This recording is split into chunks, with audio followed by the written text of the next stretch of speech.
Alright mga idol, meron tayong smash dito. Taga saan si idol? Taga-Tagig. Taga-Tagig. Ayan, nagpa-install ng mini driving 60 watts. Tapos original na PIA. Ayan. Patunugin mo yung PIA niya idol. Stop muna. Okay. Yung PIA. Lakas.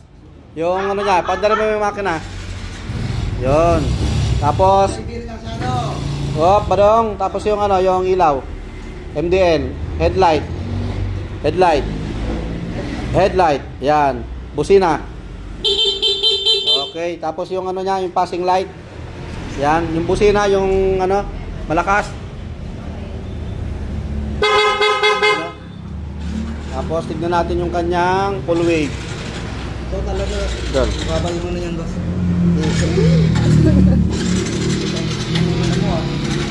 Mababa yung minor. Babalik mo lang yan.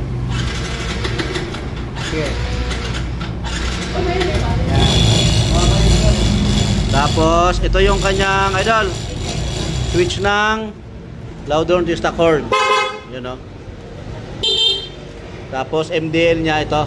Ayan o, maliit. Dala-dala yan idol. Ayan o. Ayan o. Tapos passing light. Passing mo idol. Yan. Yun o. Dala-dala na idol yung switch nya. Tapos yung full wave nya, ilan yung reading? 14.8.